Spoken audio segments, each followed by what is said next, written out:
शिवनेरीवर किंवा रायगडावर कार्यक्रम करतो, त्या कार्यक्रमाकरता सामान्याचं असेल तर दमछाक होते, कसं सामान्याचे समजत नाही। आणि त्या काळामध्ये अनेक टनाचे दगड हे वरपर्यंत नेऊन त्या ठिकाणी अभेद्य अशा प्रकारची व्यवस्था ही छत्रपती शिवाजी महाराजांनी केली। आणि तशा प्रकारचे हिरोजी इंदुलकरांसारखे किंवा वेगवेगळ्या शास्त्रामध्ये पारंगत अशा प्रकारचे नेमके लोक हे निवडून जी व्यवस्था त्यांनी केली। आणि म्हणूनच आपण हे बघितलं, छत्रपतींना तर आयुष्य कमी मिळालं, त्याच्यानंतर छत्रपती संभाजी महाराजांनी खऱ्या अर्थानं त्या ठिकाणी मोठी झुंज दिली।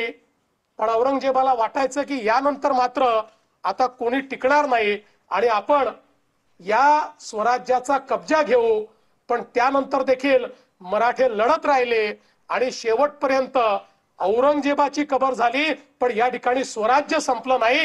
ही जी विजिगीषू वृत्ती या ठिकाणी छत्रपतींनी रुजवली होती आणि त्यातूनच मग पुढे अटके पार झेंडा नेण्याचं काम हे या ठिकाणी आपल्या मराठ्यांनी केलं। आणि म्हणूनच मला असं वाटतं की ही जी काही छत्रपतींची सामरिक शक्ती होती, त्यांनी ज्या प्रकारे युद्धशास्त्र युद्धनीती तयार केली, जी पुढे मराठ्यांनी अशा प्रकारे वापरली की संपूर्ण देशामध्ये मराठ्यांचा बोलबाला झाला, त्याचा अभ्यास करणारं अध्यासन केंद्र हे देशाच्या राजधानीमध्ये आणि तेही JNU मध्ये व्हावं, ही खरोखर आपल्याकरता अतिशय आनंदाची गोष्ट आहे। आणि त्यासोबत मराठी भाषेचं अध्यासन देखील या ठिकाणी होत आहे।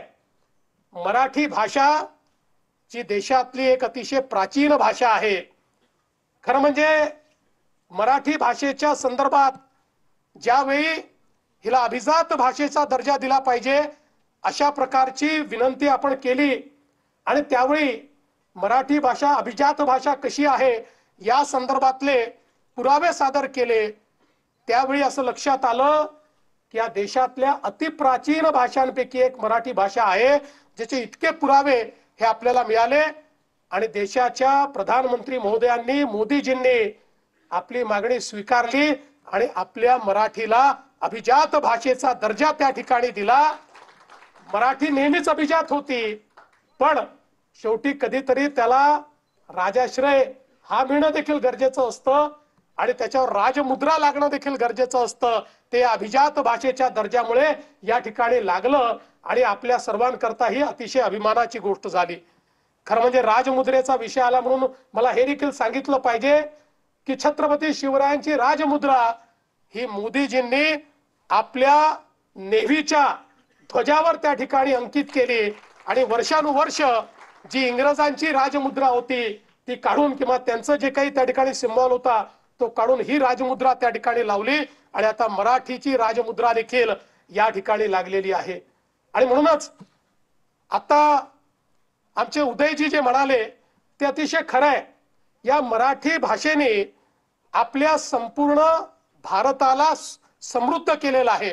आजही मराठी साहित्य, मराठी नाट्यसृष्टी ही देशातली सर्वोत्तम आहे। किंबहुना मी जर असं म्हणेन की देशामध्ये ज्याला अलीकडच्या भागात थिएटर म्हणतात, ते थिएटर जर कुठल्या एका भाषेने केवळ टिकवलंच नाही तर समृद्ध केलं असेल तर त्या भाषेचं नाव मराठी भाषा आहे आणि देशामध्ये सर्व लोक ही गोष्ट या ठिकाणी मान्य करतात। आणि म्हणूनच अशा या मराठीवर सगळीकडे संशोधन झालं पाहिजे आणि आता अभिजात भाषा झाली असल्यामुळे सगळ्या विद्यापीठांमध्ये त्याच्यावर संशोधन झालं पाहिजे। याकरता हे अध्यासन केंद्र या ठिकाणी सुरू झालेलं आहे आणि मला विश्वास आहे शेवटी भाषा हे संवादाचं माध्यम आहे, भाषा विवादाचं माध्यम होऊच शकत नाही। भाषेच्या माध्यमातनं ज्ञानाचा खजिना आपल्यापर्यंत पोहोचतो। मातृभाषा ही महत्त्वाची आहेच, प्रत्येक मराठी माणसाला मराठीचा अभिमान आहे, स्वाभिमान आहे आणि मराठीचा आग्रह देखील आहे, तो स्वाभाविक आहे, योग्य आहे, अभिमान तर असलाच पाहिजे। पण त्यासोबत इतरही भारतीय भाषांचा अभिमान आम्ही बाळगला पाहिजे, हे देखील अत्यंत महत्त्वाचं आहे। कारण ज्यावेळी आम्ही भारतीय भाषांचा तिरस्कार करतो आणि फक्त इंग्रजीचा पुरस्कार करतो, इंग्रजीला पायघड्या घालतो आणि भारतीय भाषांना विरोध करतो, त्यावेळी कुठेतरी दुःख होतं. आणि मला असं वाटतं की या ठिकाणी आपला वाद हा मराठी की हिंदी असा नाहीये. मराठी ही आहेच, मराठीशिवाय पर्यायच नाही आहे. मराठी माणसांनी मराठी स्वीकारलीच पाहिजे, पण मराठी सोबत भारतीय भाषा अशा प्रकारची आपली भूमिका आहे की मराठी असली पाहिजे आणि इतर भारतीय भाषा देखील आपल्याला आल्या पाहिजेत.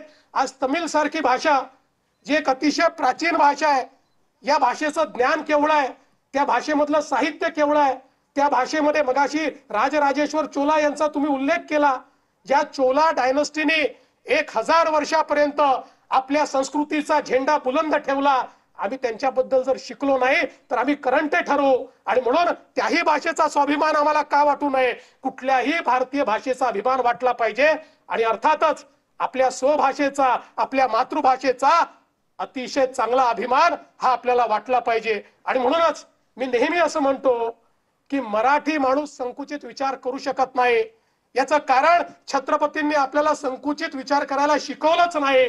ज्ञानेश्वरांनी जे पसायदान मागितलं ते पसायदान संपूर्ण विश्वाकरता त्या ठिकाणी मागितलं. आणि छत्रपती शिवरायांच्या या संपूर्ण विचाराने प्रेरित होऊन मराठ्यांनी कधी स्वतःचा विचार केला नाही, तर असे तो हिमाचल या संपूर्ण भारतामध्ये आपला संस्कृती, आपला झेंडा हा त्या ठिकाणी लागला पाहिजे. आणि संपूर्ण भारत हा या ठिकाणी परकीय आक्रमकाकडनं गुलामगिरीतनं मोकळा झाला पाहिजे, याकरता मराठे लढले.